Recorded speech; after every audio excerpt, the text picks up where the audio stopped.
Nous allons donc dans cette partie voir les fonctions. Donc les fonctions, c'est un petit bout de programme qui vont pouvoir être appelées plusieurs fois si nécessaire dans le programme, on va dire, principal, et qui vont effectuer des tâches répétitives en gros. Donc en Python, donc pour définir une fonction, c'est l'instruction def qui va permettre de la définir. Le corps de la fonction, c'est-à-dire ce qu'on doit mettre dans la fonction, va être déterminé, comme on l'a vu pour la boucle for, ainsi de suite, par l'indentation. Et donc, je vais ouvrir un éditeur de texte et je vais l'appeler ma fonction pour faire nos tests.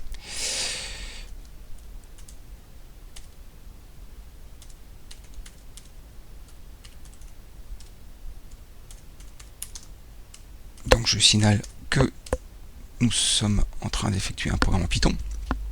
Je vais définir une fonction def. Donc je vais dire je vais l'appeler ma fonction.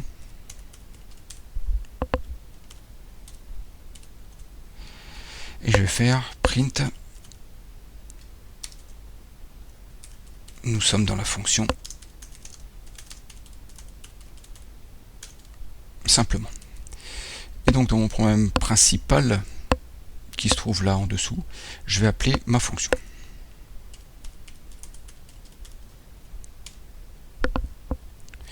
Voilà. Et donc nous allons donc rendre exécutable ce programme. Et ensuite, voir un peu ce que ça va donner. Donc je vais enregistrer. Je vais faire un chmod u plus x. Moi, je n'ai pas exactement écrit ma fonction, mais c'est pas grave. Et je vais lancer ce programme.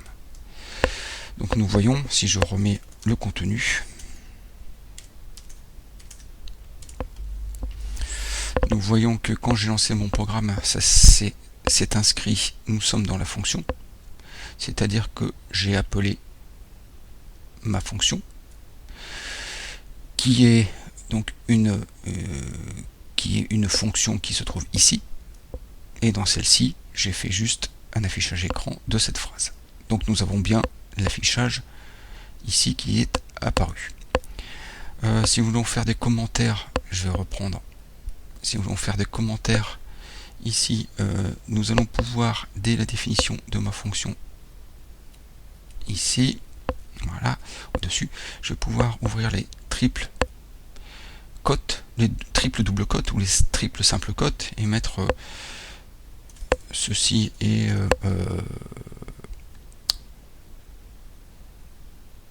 le documentaire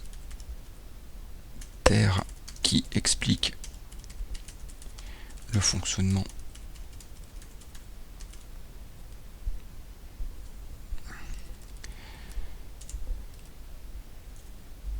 de ma fonction. Ce documentaire peut être sur plusieurs lignes. Voilà.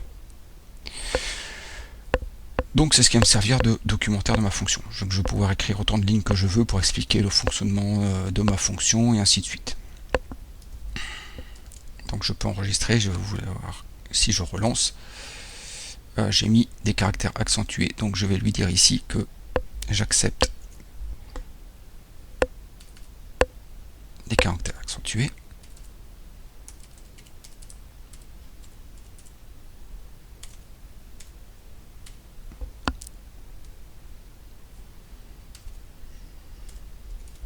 Voilà. Vous voyez qu'il n'y a que toujours mon print qui va s'afficher.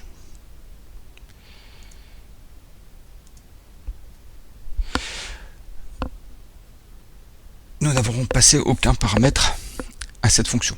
C'est-à-dire qu'elle fait juste... On a juste fait l'appel à la fonction et nous sommes retrouvés donc là-dedans. Nous pourrions passer des paramètres à transmettre à notre fonction. Donc nous allons reprendre ça ici, et nous allons transférer des paramètres. Par exemple, je vais transmettre quelque chose, on verra après ce qu'on va en faire. Je veux que ce nombre soit transmis ici à ma fonction et qu'on travaille sur ce nombre. Donc je vais récupérer le paramètre, voilà, et je vais pouvoir maintenant l'utiliser. Alors je vais mettre comme ça, et je vais l'utiliser, par exemple, en faire, je vais pouvoir reprendre x égale x plus 10 par exemple, et voir un peu ce que ça va faire. Nous sommes dans la fonction de points, et je vais mettre ici x pour voir ce que cela va donner. Si j'enregistre et que je relance, voilà, vous voyez que nous avons la réponse qui est 12. Donc si je reprends ça ici, je transmets 2, qui est récupéré ici par cette variable, je travaille sur cette variable et je l'affiche. Donc j'ai récupéré quelque chose de la fonction. Je voudrais maintenant, alors je peux peut-être l'afficher, mais je voudrais voilà, retourner quelque chose, c'est-à-dire récupérer une valeur quand j'appelle dans mon point principal ma fonction. Donc je vais faire un return et je vais retourner par exemple x. Donc je marque ici que nous sommes dans la fonction. Je vais récupérer cette variable ici. Voilà. Et je vais faire print.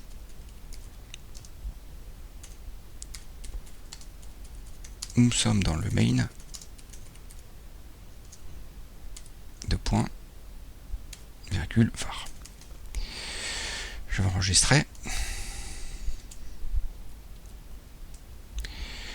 Vous voyez qu'on récupère bien, dans ma fonction, j'ai bien toujours ma valeur de x, et dans le main, je récupère la valeur de x, et je l'affiche. Si je reprends, voilà, vous voyez, on l'affiche ici. Ça, je vais l'enlever. Et maintenant, je vais retourner x ici. Et je vais retourner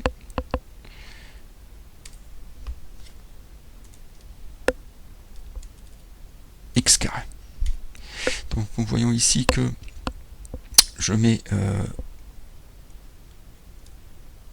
la forme d'un tuple.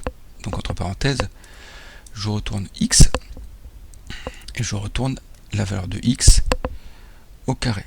Donc je vais maintenant essayer de récupérer ça et de voir ce que ça donne. Donc je vais laisser pour l'instant comme ça. Relancer. Et vous voyez que ça me renvoie 12 144. Donc si je reprends ma fonction, ici, que je fais var, virgule, var2,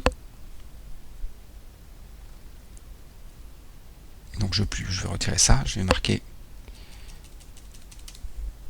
ma variable var vaut et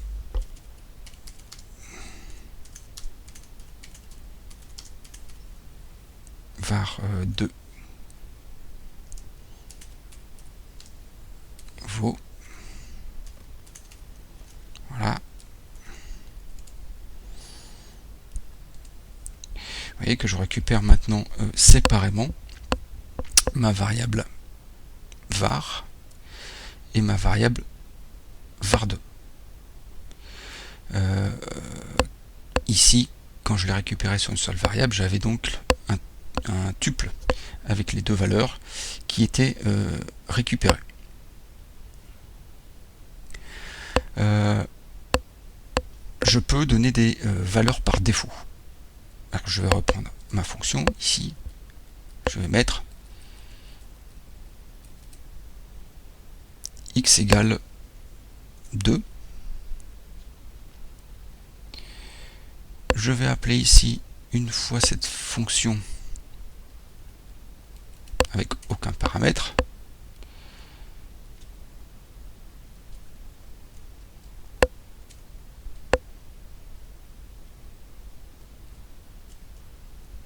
Voilà.